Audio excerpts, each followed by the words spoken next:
The tugboat, for its size, is the most powerful craft to float, and the star tugs are the power behind the docks and waterways that make up Tasman Sodor's dock and another. This is TUGS.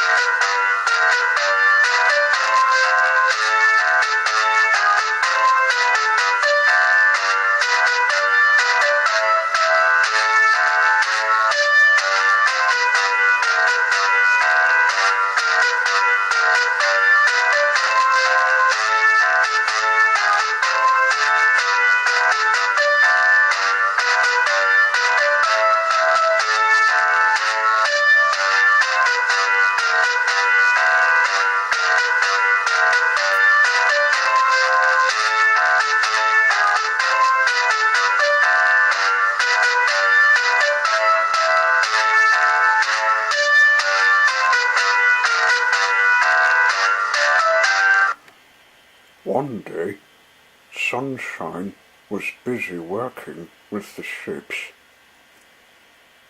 When he was finished, he went to his pod. He was thinking of his new friend, Casey Jr., the circus engine. Some days ago, he helped him with getting the tree out of harm's way. Now today, he wanted to visit the branch line on the other side of Mount Farrell. My job's done now. I can visit my friend. He sneaked off. Tencent was wondering where his buddy was sneaking off to. He asked the dispatcher, "Excuse me, sir, but what is Sunshine doing?" "He's finished with day's work, and I heard him say he's visiting a friend of his in Tanner on the other side of Mount Farrell." I was wondering why he was muttering to himself. "I'd better see what he's doing." So off he went after his friend. Sunshine found the river that led him to Casey Jr.'s railway. He was looking forward to meeting him again.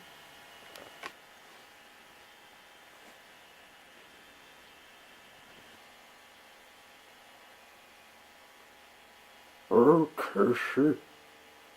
Hello, Sunshine. Hello, what's this?" "My piston broke when I went to bed last night. I'm wanting another one. Could you help?" "Sure thing." "There you are, Sunshine. Oh, hello. What's this?" "Tencent." "Casey Jr.?" Suddenly, some realization hit them. "You're the circus engine that my driver told me in the paper." "And you're the tug that was never meant for me, though I saw your form." What? "I didn't know you were friends," said Sunshine, surprised. "I think, Sunshine, we have some tale you haven't heard about, so tell it." "Yeah, that's our secret. We hid it for many years, since we met. Here's how it goes. The 1940s. Mr. and Mrs. Gilbert of number 9 Ankle Drive are proud to say their side is fine and better, thank you very much. They were the last people who liked to stick with what they liked to plan. They never knew what working together is like. Mr. Gilbert was the manager of a scrapyard that makes spoons, and Mrs. Gilbert was a secretary of a dress shop. She did it for years, though she was getting less customers because, well, her shop was a bit off-putting for everyone. There were odd outfits that couldn't suit them, and a couple years later she was fired for selling odd, rude ones. It was her personality that was causing the trouble. They ran a railway, which was a harbour, which was all right. They had what they want to make money. They also have a secret, and their greatest fear was that someone would discover it. They have an engine which is a circus engine who retired the circus train, but they never knew because he retired in secret. He came here to do a work job, taking in fish. Poor Casey Jr. had refused a lot of times to tell the Gilberts his secret, why he retired. He knows the world needs to have common sense, and it hasn't. He had many struggles. But today, things were about to change when a tug came to America. Mr. Gilbert was heading to the scrapyard. He said goodbye to his wife and left to his car.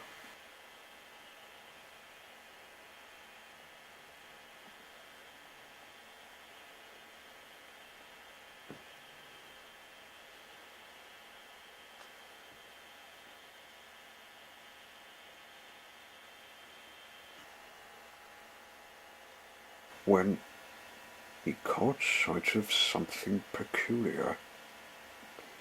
He saw Casey Jr. was off the rails. For a second, he thought he came off by accident. But when he kept looking, he saw he was wandering to the gate, which was closed. He looked up at Mr. Gilbert and decided to play open the door for someone, so he did. No, trains can't go off tracks and can't open gates. He gave his head a shake and put Casey Jr. out of his mind.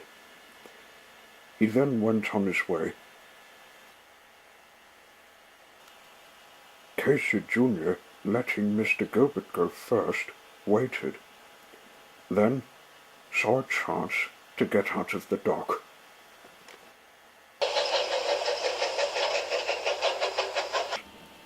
As Mr. Gilbert was heading to the scrapyard, he couldn't help but notice that there seemed to be a lot of engines about.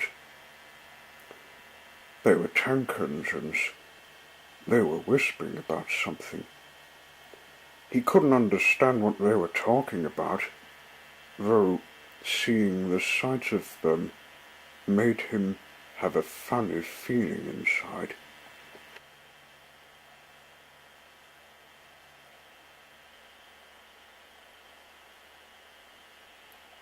I haven't seen him before. He arrived at the scrapyard and went to his office.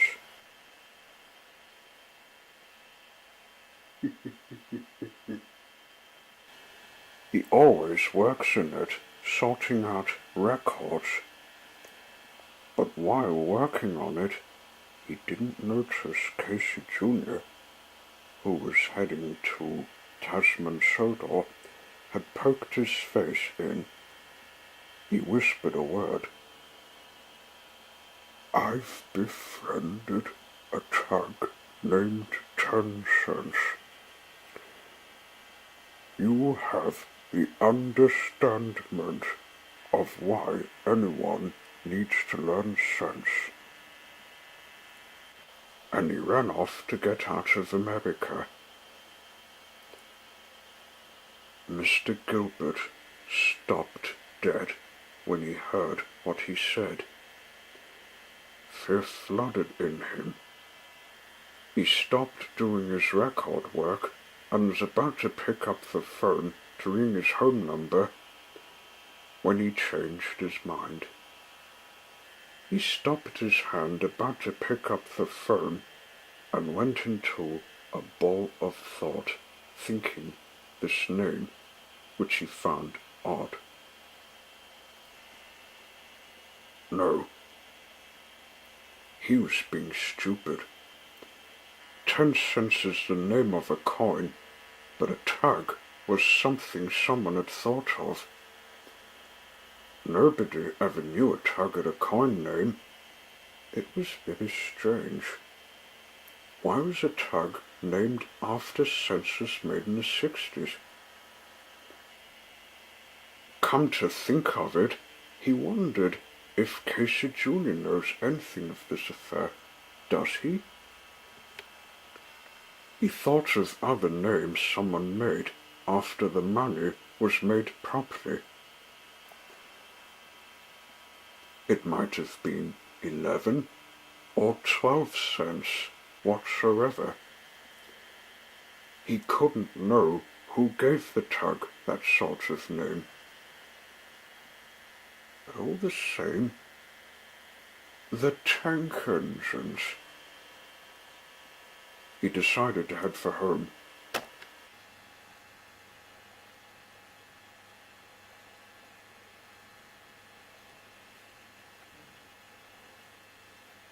When he came home, he tried pretending he knew nothing about this affair.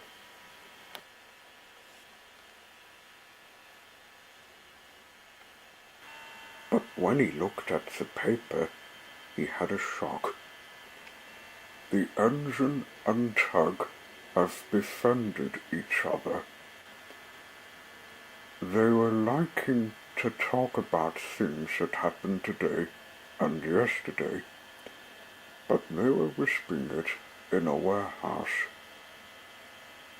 Nobody knows what they were on about, but it's best we call the Gilberts this number. Mr. Gilbert was shocked. Casey Jr.'s disappearance, the tank engines, this whisper about a tug named 10 cents. What could this be about? His wife came to the table. It was no good. He had to tell her, so he said carefully,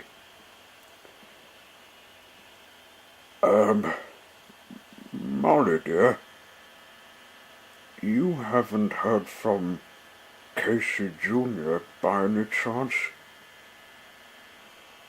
Mrs. Gilbert was a lady with cheek knowing and snooping that knows any odd goings-on, and whenever she heard about Casey Jr. that was a cheek to her, when he wetted her, she gets upset, and as he had expected, she was shocked and outraged, I did say so. No? Why? This affair button has befriended a tug named 10 cents. So? Well, I was wondering if we could get Mr. Dangle to know this whereabouts of his. Yes, I quite agree. He warned us about his cheek. He has a mind of his own. Outside, Casey Jr. had been listening. He knew what they were talking about, so in a way to shut them up, he said a magic word.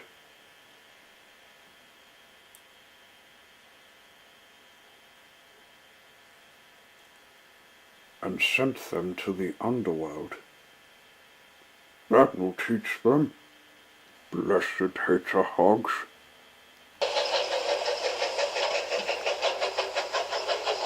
He met 10 cents at the pier. I see you're not enjoying this here, said 10 cents. I know. And the Gilberts are getting me all hot and bothered because their personality was causing me to give them something they weren't expecting. I sent them to the underworld to teach them a lesson, so they won't know that we're talking right now. Gosh, they're completely stupid, said Casey Jr. Me too. You told me you were on a trip to Tasman Sodor. Well, so am I. But reuniting can begin, which is hard. What do you mean? Well, I'm to hide in the Ida Bay mountain, where I can get better. I don't have time to get washed when I got out of the museum, and there's a catch, too.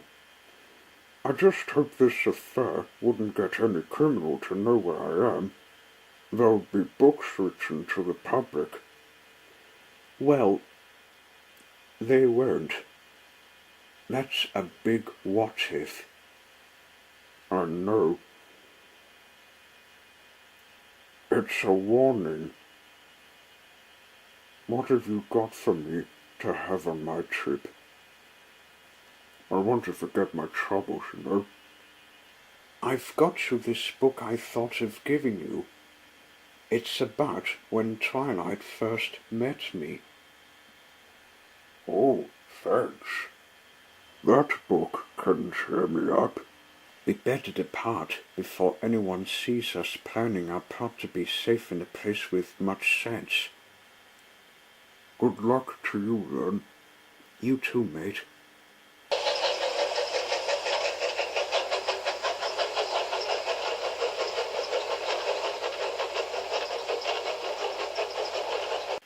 And that's when we never saw each other when we got to Tasman Sodor. Until now. Why, you two? Said Sunshine. That's some tale. Yes, Sunshine, it is. Now then, we'd better get our friend a piston. Right. I've got a tuck with me. It was nice to see you again, and you, after many years of not seeing each other since we met in America. Same to you.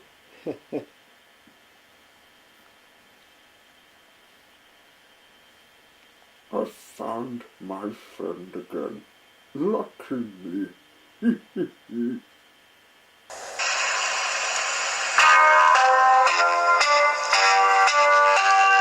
Run, river, run away with winter springs in the air. Ducks and drakes and warblers waken new life everywhere. And we'll go boating, boating, boating.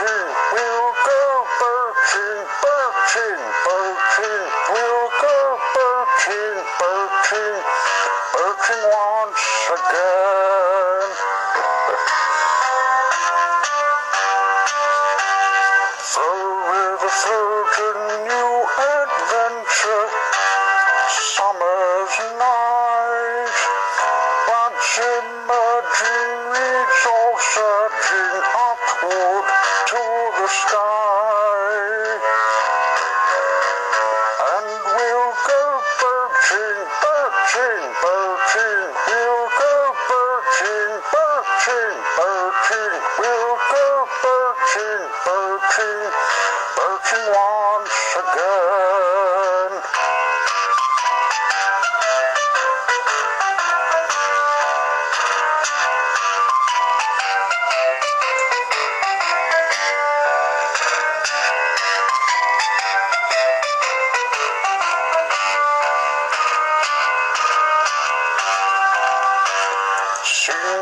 Singing, swirling, rhyming the song to stir the heart. With the dawn of every morning, each one sing its part. And we'll go birching, birching, birching. We'll go birching, birching, birching. We'll go birching, birching, birching once again. We'll go birching, birching, birching. We'll go birching, birching, birching. We'll go birching, birching, birching once again.